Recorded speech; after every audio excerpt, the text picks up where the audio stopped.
네, 사랑하는 여러분, 코로나19 사태가 계속되고 있습니다. 이 세상이 많이 어려운 것 같아요. 요즘 우리 주변을 돌아다 보면 삶이 어렵다라고 말씀하는 분들이 많아요. 뭐 가게하는 분들은 가게가 장사 손님이 없어서 어렵다고 합니다. 또 식당하는 분들도 많이 어렵다고 해요. 이런 어려운 가운데서도 저는 궁금한 게 있습니다. 여러분들은 지난 한 주간 여러분들의 삶을 평가한다면 100점 만점에서 평가한다면 과연 여러분들의 삶에 몇 점을 줄 수 있겠습니까? 100점 만점 하면 몇 점 줄 수 있겠어요? 제가 오늘 설교 준비를 하면서 말씀을 묵상하면서 지난 주간 제 삶을 돌이켜보면서 나는 그러면 내 삶에 몇 점을 줄까? 라고 생각을 해봤더니 50점을 주면 너무 잘 주는 게 아니겠냐? 이런 생각을 해봤어요. 그만큼 우리의 삶이 어렵습니다. 근데 저는요, 또 가만히 이렇게 생각해 봤어요. 그러면 정말 코로나 때문에 우리의 삶이 어려울까? 그러면 코로나 이전에는 우리의 삶에 행복이 많았고 만족이 많았을까? 라는 생각을 해봤어요. 중요한 건 뭔지 압니까? 코로나 이전에도 우리에게는 근심이 있었고 걱정이 있었다는 거예요. 자녀들은 부모들은 그 자녀가 잘 되기를 원해요. 그래서 자녀가 공부하기를 원하고 늘 자녀에 대해서 걱정과 근심이 있다는 거예요. 나이 많으신 어르신들은 건강하게 행복하게 살고 싶은 소원이 있어요. 그래서 조금만 아파도 걱정이 되는 거예요. 내가 건강해야 되는데. 장사하는 분들은 돈이 많이 벌었으면 소원이 있겠지. 그러니까 손님이 없으면 늘 걱정이 있다는 거예요. 물론 코로나19 사태 때문에 조금은 우리의 삶이 어렵겠지만은 중요한 것은 사람은 누구나 늘 이 한 생을 살아가면서 걱정과 근심 가운데서 살아간다라는 사실을 우리는 우리의 삶을 통해서 발견할 수 있다는 겁니다.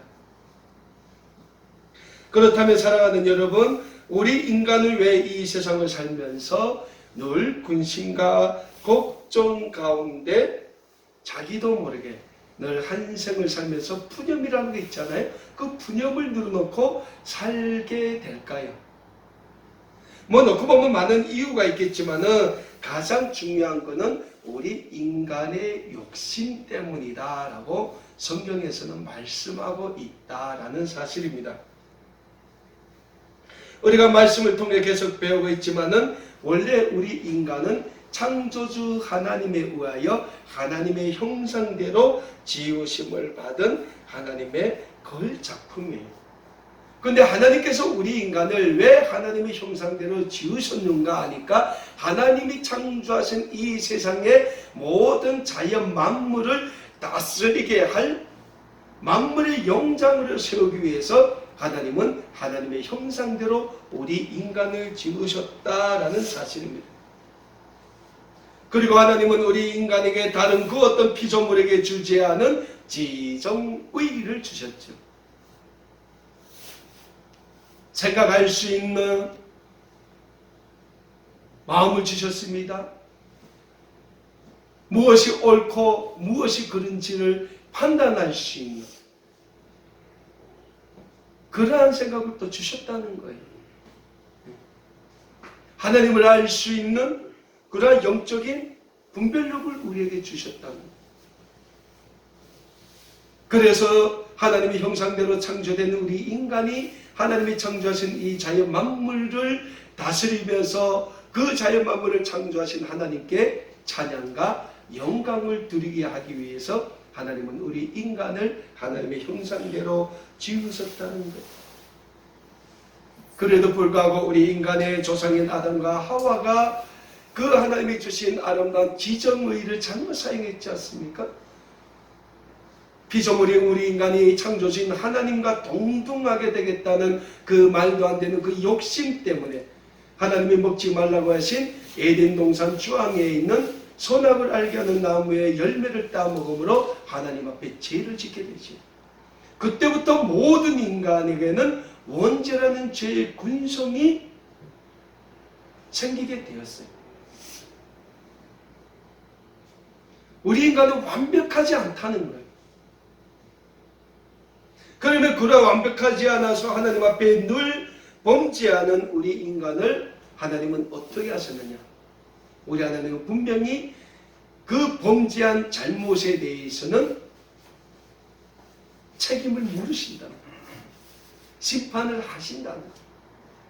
그런데 예를 들면 하나님이 끊임없이 하나님 앞에 범죄하는 우리 인간의 그 죄에 대해서 심판만 하셨다면 이 세상에 살아남을 인간은 단 한 명도 없다는 거예요.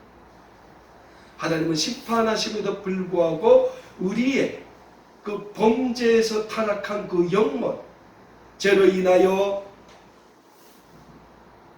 그 마음이 하나님 앞에서 잘못됨에도 불구하고 하나님은 우리의 잘못을 늘 용서해 주시고 회복시켜 주시고 구원해 주셨다는 거예요.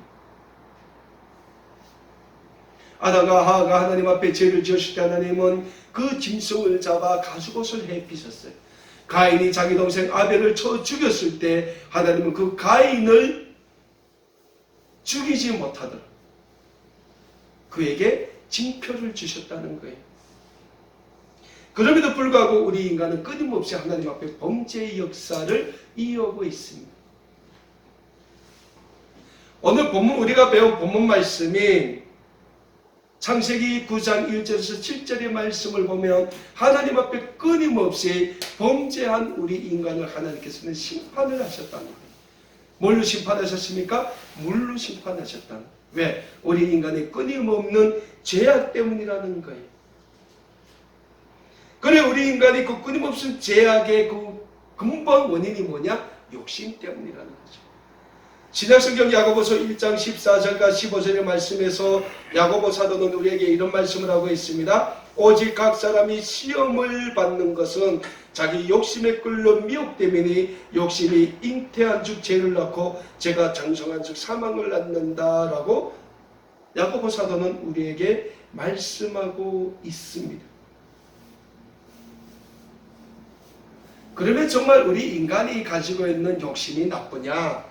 저는 우리가 이 세상을 살아가면서 가지게 되는 욕심이 나쁘다고는 생각하지 않습니다. 그 욕심 중에서도 좋은 욕심도 있다는 거예요. 어떤 욕심이겠습니까? 예를 들면 이런 욕심은 나쁜 욕심이 아니라고 생각합니다. 나이 드신 어르신들이 하루라도 아프지 않고 건강하게 행복하게 살고 싶다는 욕심, 이거는 좋은 욕심이에요.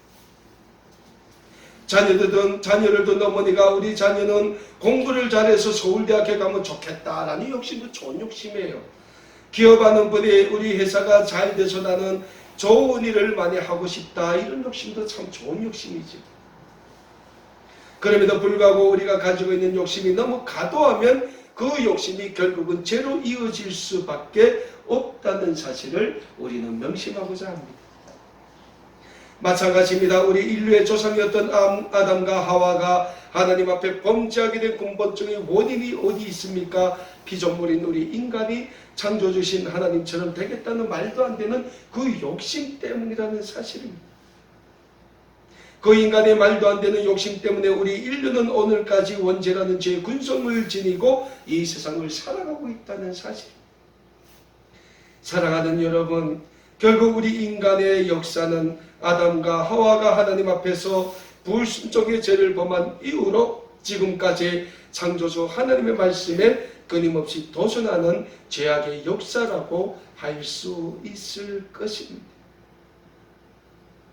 그리고 창조주 하나님은 하나님의 말씀대로 살지 않고 자기 마음대로 인간의 정욕과 인간의 욕심대로 살아온 우리 인류를 심판하시고 또 용서해 주셨다는 사실을 우리는 또한 잊지 말고자 합니다. 그런 의미에서 오늘 우리가 받은 본문 말씀인 창세기 9장 1절과 7절의 말씀은 죄인된 우리 인류를 향하신 하나님의 용서와 구원과 회복의 은혜를 잘 보여주고 있는 말씀이라고 할 수 있습니다. 오늘 본문 말씀은 전주일에 이어 하나님 앞에서 끊임없이 범죄하고 있는 우리 인류를 하나님께서 물로 심판하신 후 하나님의 구원의 도구로 쓰임받은 믿음의 사람 노아를 통하여 우리 인류에 대한 용서와 구원과 회복을 약속하시는 하나님의 언약의 말씀이 잘 기록되어 있는 말씀이라고 할 수 있겠습니다. 전번 주일 우리는 창세기 6장의 말씀을 통하여 우리 인류가 하나님 앞에서 얼마나 윤리적으로 타락한 범죄를 지었으며 그런 범죄를 지은 우리 인류를 하나님께서 반드시 심판하시겠다는 말씀을 배웠습니다. 우리 인간은 하나님의 말씀에 불순종의 죄를 짓습니다. 하나님의 에덴 동산 주황에 있는 선악을 알게 하는 나무의 열매를 따먹지 말라고 명령하셨음에도 그 열매를 따먹는 날에는 반드시 죽는다고 하나님께서 말씀하셨음에도 우리 인간의 조상인 아담과 하와는 선악과를 따먹었습니다. 가인은 동생 아벨에 대한 질투심으로 인하여 동생 아벨을 쳐 죽이는 살인의 죄를 하나님 앞에 서슴없이 짓게 됩니다. 그럼에도 불구하고 하나님은 그 모든 죄를 용서하시고 아담과 하와에게 가죽의 옷을 해입히셨으며 가인에게는 그 누구도 가인을 해치지 못하게 하는 약속을 주셨습니다.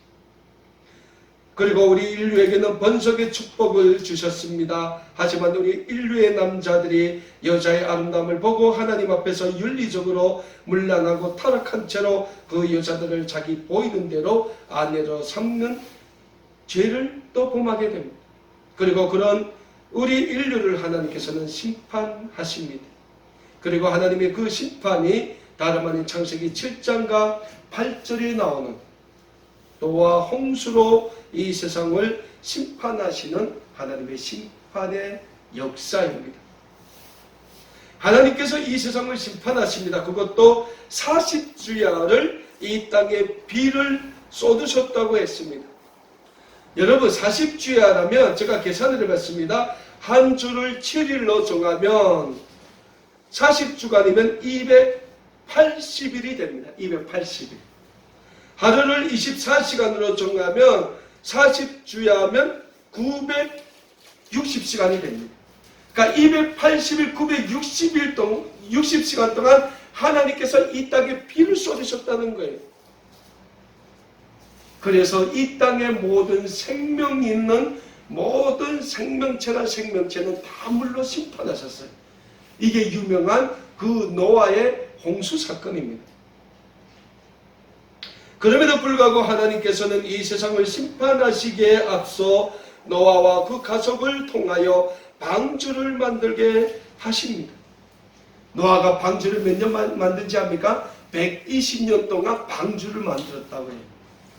그리고 그 노아의 방주에 노아와 그 가족과 이 세상의 모든 생명 있는 동물은 그 암수 한 쌍씩을 다 노아의 방주에 들어가게 했어요. 그리고 노아의 방주의 문을 닫자 하나님께서 이 땅에 40주야를 비를 쏟으셨다는 거예요. 그 노아 홍수로 이 땅의 모든 생명체들은 다 하나님의 심판에 의해 죽었지만은 멸망했지만은 오직 노아와 그 가족 노아의 방주에 들어간 모든 생명체만은 하나님의 심판에서 구원을 받게 되었다는 사실입니다.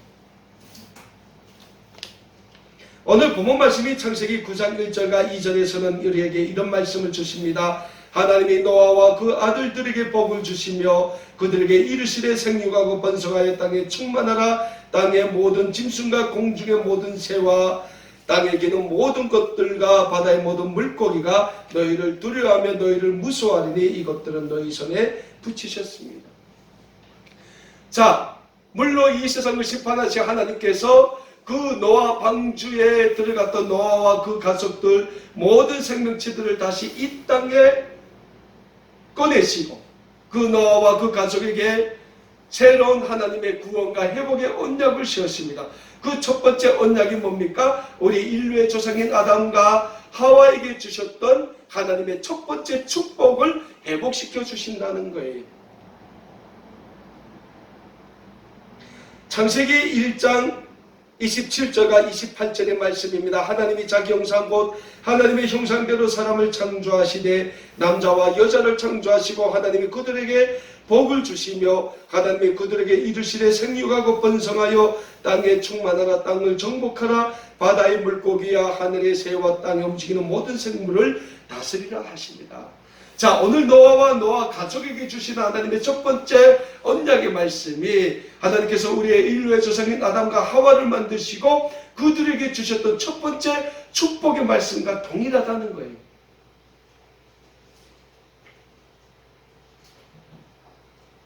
이 말씀을 보면 하나님은 우리 인류의 첫 조상인 아담과 하와에게 주신 하나님의 사명을 노아를 통해 회복시켜 주심을 우리는 알 수 있게 됩니다.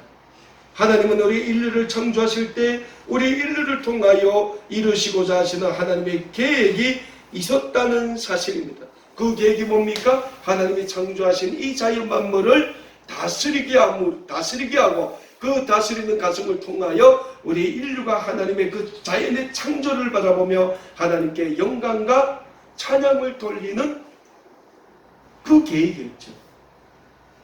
그 계획을 하나님께서 지금 노아와 그 가족을 통하여 다시금 회복시켜 주신다는 사실입니다.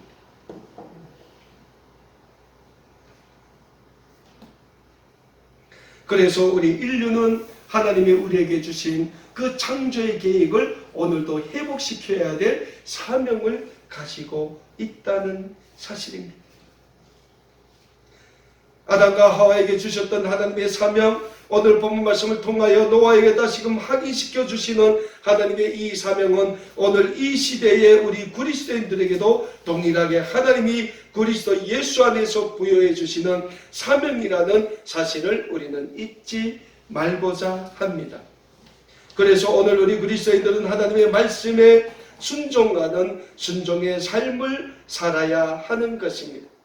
오늘 우리 그리스도인들이 회복해야 할 첫 번째 과제가 무엇입니까? 그것은 하나님의 말씀에 순종하는 순종의 삶을 사는 거룩한 삶을 회복해 나가야 하는 것입니다.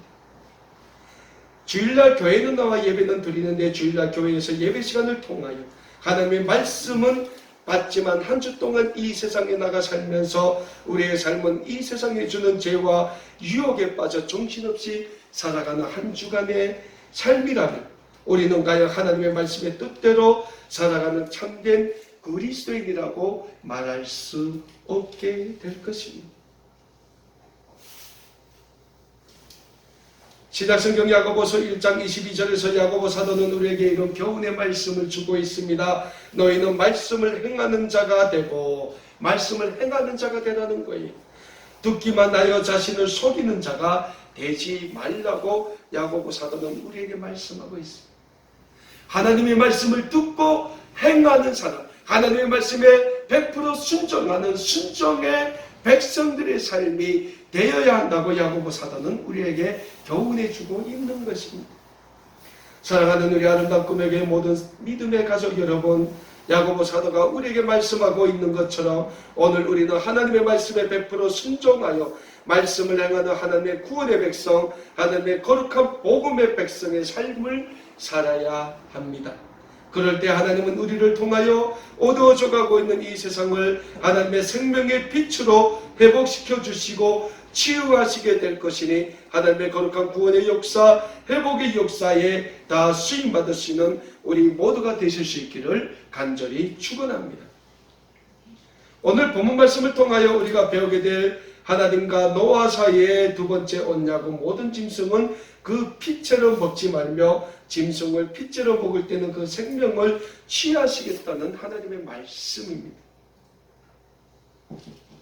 오늘 본문 말씀인 창세기 9장 3절에서 5절의 말씀입니다. 모든 산동물은 너희의 먹을 것이 될지라 채소같이 내가 이것을 너희에게 주노라. 그러나 고기를 그 생명 되는 피째 먹지 말 것이니라. 내가 반드시 너희의 피 곧 너희의 생명의 피를 찾으리니 짐승이면 그 짐승에게서 사람이나 사람의 형제면 그에게서 그 생명을 찾으리라 라고 말씀하고 있어요.